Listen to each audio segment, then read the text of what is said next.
করে Sharif, আমি আমার বক্তব্য Ashajuddin Awasi. আমার বক্তব্য শেষ করছি। 3 minutes, please be brief. 3 minutes. Thank you, sir.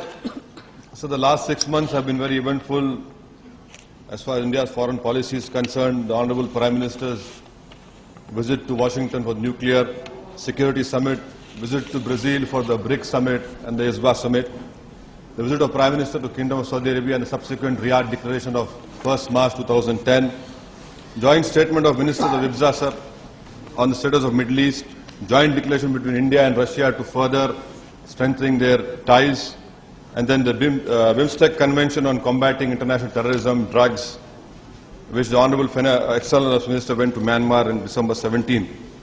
Sir, as there is paucity of time, I'll just limit myself to 3 points, sir. The first point is on passports. In this year's budget, there is a 4% decrease in the passport budget.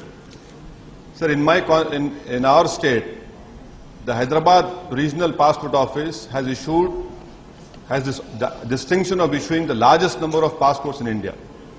Last year they issued 3 lakh passports, and this year that it might go beyond 4 lakh.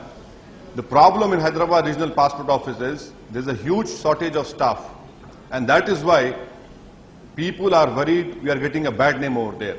And added to this thing, sir, is that countries like Kingdom of Saudi Arabia, US, New Zealand, Australia and Kuwait are insisting on police clearance certificate, which they have made mandatory. And that too they are saying that it should be country specific. Now this has added more burden on the passport office. I can say with full responsibility, sir, that in Hyderabad, in Lucknow and in Bangalore, people are queuing up to get these tokens for police clearance certificate from 3 o'clock in the morning. I would like to know what is the Honorable Minister doing. Now this has been going on from last nearly 2.5 months. Why isn't things are moving in his department?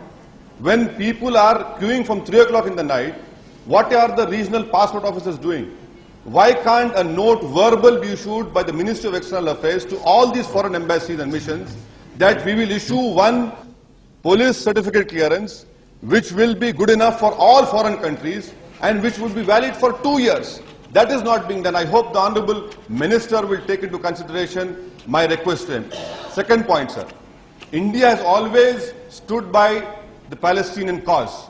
India has always stood with Arab countries. But what we see now, sir, is that when it comes to Israeli aggression, the barbarism of Zionism, India has always used soft words. Why has there been a sudden shift in our policy towards Palestinian people? This government is a different government than what P.V. Narasimha Rao stood for.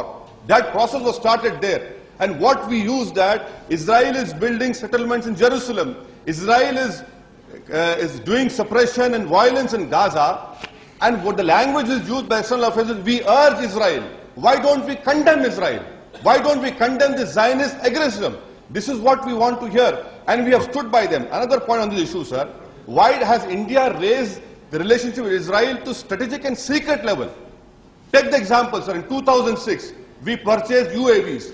From 2006 till now, I say with all the responsibility, the UAVs are lying in cold storage. Why? Because the Israelis have not given us the cameras. No open bidding is done for Israeli defense project. Why is this corruption allowed? And third point, sir. The visit of the Prime Minister to Kingdom of Saudi Arabia has been heralded as a new chapter in India-Saudi relation. The BJP people talk about what has been the change. In NDA time and in UPA time, we find King Abdullah saying very categorically and saying that India need not worry about its energy needs or deficit. We will stand by India. That in itself is a great and huge assurance given by Kingdom of Saudi Arabia. My request to the minister, sir, is that even during the late Indira Gandhi's time, which was a historic visit, bilateral agreements were signed and kept in cold storage.